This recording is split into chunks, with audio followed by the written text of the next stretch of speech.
YouTube, welcome to another video with Love Over Lupus. If you are returning, welcome back, and if it's your first time tuning in, hello. So today's video is going to focus on how my diagnosis came about. I think it's really important for there to be as many diagnosis videos out there as possible, because lupus is a disease that affects your entire body, and it has so many different symptoms, and the symptoms often mimic other things that could be less severe or more severe. So it's important to have as many videos out as possible so that you are able to see the different things that other people are going through and maybe the different routes in which they were able to get diagnosed. So that's what today's video is going to be about. But before we dive into story time, if you're not already subscribed, hit the subscribe button for me, the like button, and tap the bell. So we're going to rewind back to last year, April, so I can kind of set up what was going on in my life during the time in which I got diagnosed. Last April, I had quit my job. I was doing analytical chemistry. It was a really high stress job. I was working a lot of hours and a lot of days, and I relocated from Augusta to a different part, still in Georgia, but just a different city. So that's kind of what was going on and where I was at in life at that point. So in April, when I relocated, I actually was less stressed. I was working out and lifting weights, hanging out, enjoying, de-stressing and relaxing, like I said, coming off of that high stress job. And I was planning to go ahead and start nursing school in January. So before I could even get settled in and everything of that sort, they ended up opening up an additional cohort starting in August. So I was ripping and running, doing what I needed to do, taking standardized tests so that I can apply for the new cohort. Fast forward a little bit, July comes around and I get accepted into the nursing program.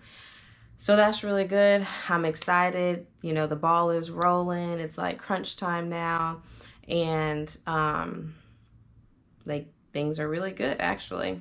So then starts the symptoms. And it's crazy because after you get diagnosed and you start, looking back over the years or whatever the case may be, you start to realize little things that was happening that were actually symptoms of lupus and not the other things that you may have attributed to yourself or that maybe even a physician told you was going on. And that's kind of what happened for me. But my story is a little different from others that I've seen because I know just how long it can take to get properly diagnosed. And for me, my symptoms got so severe that it didn't take nearly as long. And so that is something that, I was a little thankful for, just because I know how hard it can be sometimes. So diving in, about July, I was doing a workout challenge. It was a 700 ab exercise challenge. You had to do it every single day. And the very first time I started to have pain during that period was while I was doing that ab challenge. I can remember doing the ab challenge and doing a move where you have to hold your body weight up with your arms. And I was having this shooting pain in my shoulder. And it reminded me to a couple years ago when I went to the doctor about shoulder pain in the same shoulder that I was having, and he informed me that I had repetitive rotator cuff injury just due to me playing volleyball for so many years. So during that time, I did some physical therapy and it got a little better. It would come and go, but it seemed as if it was better. So now I'm having that same pain. So in my mind, I'm like, okay, I tweaked my shoulder and now I need to either lay off of the weights, or maybe I tweaked it doing the ab exercises. I wasn't really sure, but I just attributed it to, something of that nature already, a previous injury. So I cut back on the weights, cut back on the shoulder exercises, and just kind of started doing some stretching and things of that nature that I had once did in physical therapy. And that's kind of where I left it at. So still going to the gym, still lifting weights. So now I start to have pain in my right knee. So I'm like, okay, I know I'm getting older. I know, I'm lifting a little heavier than I've ever lifted. I was feeling strong and good. I was like, okay, so it can't be age. It just has to be the weight. So I'm like, okay, let me cut it back down. let me reduce some of that and let me, you know, take it a little easier. So I did that. A little bit more time passes, maybe like it was probably like the next week that I started to have pain in my left knee. So now I have, you know, the shoulder pain that I was having and then pain in my knees. So for me, I was thinking, okay, maybe I need to give it a little rest, you know, let my body recoup and things will, you know, pick back up. So I'm about to start school at this point. So I'm just like, okay, I'm gonna take a little break, you know, let my body rejuvenate. So when I start school, like I'm feeling good and I don't have to worry about anything. School begins, long hours, long days. I'm in class for 9 hours. Literally, if I'm not showering, cooking dinner, or sleeping, if my eyes are open, I was studying or in class. So that's literally how every day was going. At this point now, the shoulder pain has intensified. The knees feel a little better, still a little ache here and there, but for the most part, it was pretty gone. But like I said, the shoulder pain was a lot more intense, and I'm now compensating for the shoulder. So I'm like using this hand to grab, you know, lift up this arm to grab seasoning out of the cabinet. Like that's how much pain it was and weakness I was having. But I'm like, okay, a little pain never hurt nobody. We got to get through school. Like we can't, you know, we can't have any interruptions. Like I just need to rest and, you know, whatever the case may be. So of course, you know, getting dressed, doing my hair, washing it, like anything that caused me to raise my shoulder, raise my arm, raise, you know, any type of movement like that, like was pain. So now brings us to when the pain really started to just kind of steamroll and get out of control. We're about a couple weeks into school, so about the end of August, first week in September. And now in the mornings, like I'm having a hard time getting out of bed. Like when I wake up in the morning, I'm so stiff and I'm having so much pain in my shoulders, my wrist, my hands are swollen, the joints in my fingers hurt. So it's taking me a long time to even just get up and start my day in the morning, which is extremely unusual. And it just kept getting worse and worse. And it got to the point where I was having so much pain and so much weakness in my shoulders and in my hands that typically in the middle of the night when you roll over, you know, you use your arm, whatever, and you just remain asleep. But because I was having so much pain, it was waking me up out of my sleep, just moving positions in the bed. So now I'm not sleeping. I'm having all these pain. I'm on the go because school, like there's no rest period. There's no time for me to even really stop and realize what is taking place, like what is going on and how I'm compensating so much for the symptoms that I'm having because I'm just going, like don't have time to stop, don't have time to, you know, fail out of school. So I'm at this point like log rolling out of the bed because I don't have the strength to push myself up, nor can I take the pain of pushing myself up. So it's giving out and the pain is excruciating. So I'm just like trying to get out of bed using the least amount of joints as possible, which is absolutely unacceptable. And the only thing I just remember thinking is like, okay, all you have to do is get to school. You have to sit there for 9 hours. Like all you have to do is get to school, get through getting ready in the morning, get through, you know, getting out of bed, get through getting out the door, the front door to drive to school, like just get to school so you can sit there and not have to move. So that's kind of how, you know, my days were going. And I said, okay, I need to go to the doctor because I'm having pain in both wrists. It's not just one side, is, you know what I mean? I'm just like going down the list and I'm like, you know, this needs to get taken care of like at this point. So I scheduled an appointment and, you know, I was going to go. It was a couple weeks out, like I said, because I had just moved. So I didn't have a primary. I didn't, you know, nothing was in line or anything. So I had to wait a little bit before I could go to the doctor. Looking back, I didn't realize it as being a symptom, but I do remember being in lab one time and we were doing like assessments on each other. So, you know, typically everybody's healthy. You know, you go through the assessments, everything's normal, nothing's really abnormal. And we were doing capillary refill, which is where, you know, if you have ever been to the doctor, they may squeeze your finger and release it, and it should turn back the rosy red color, you know, whatever the case may be. And it should do that within 3 seconds. Mine was not in 3 seconds. So I'm like, what is going on? Like, my fingers must be cold, you know, saying all these different things. But really it was Raynaud's, which causes you to lose circulation. So at this time I was just getting like the pale fingers and like a little bit of tingling, but it was mainly just in one finger, which was really weird. My fingers weren't turning blue. They weren't doing any of those things. So that's why I didn't connect it at that time. So that's just kind of like another little thing that, looking back now, I know was another contributing thing. The icing on the cake for me that really sped things up, which it's funny how life works and how your mind goes, because you would think like log rolling out of bed would have been the turning point for me. Although I did make an appointment then, it wasn't the icing on the cake for me. The icing on the cake was, I was making dinner one night. I go to pull the attachment piece out of the air fryer so that I can check my fish and see if I need to cook it longer or whatever the case may be. And so I pull it out and I look down at it, and the pot that just falls out of my hand because my wrist gave out. Like, it was so weak that I couldn't hold the attachment piece, and it literally fell on the ground. My golden crisp salmon looking at me, looking at it on the ground, and I just was like, what am I doing? Why am I pushing myself past? I don't even know what's going on. Like, why am I doing this? Like, I can't even hold dinner in my hand without it falling on the ground.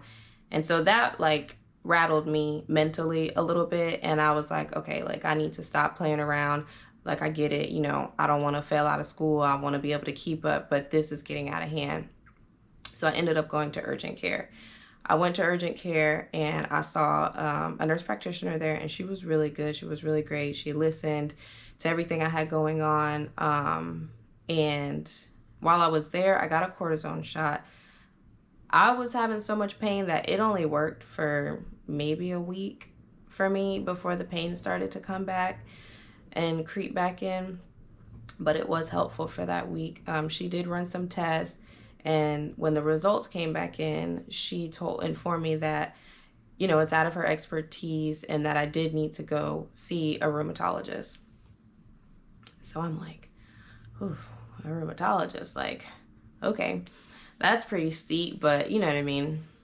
Whatever, we'll figure it out. We'll see what's going on. So I get the referral. I go see the rheumatologist. She gives me, you know, paperwork to go get a bunch of blood work done. She does an assessment, asks me what's going on. I'm letting her know all the symptoms I'm having, you know, the pain, where it is, and things of that nature. And so while I was there, she asked me, like, do I have trouble sitting in a chair, standing up in a chair, walking upstairs, and things of that nature. So I'm like, no, I walk fine. You know, I get out of the chair fine, you know, besides like that, you know, in the morning when I'm so stiff and whatever the case may be. But I'm like, I'm, you know, I don't have any problems with that. And so we just kind of left it there. I go get my blood work done that next week, get all that taken care of, and things literally within that week made a turn for the worse. I thought I was in pain before. Now it was so crazy because she had asked me these things and none of it had taken place.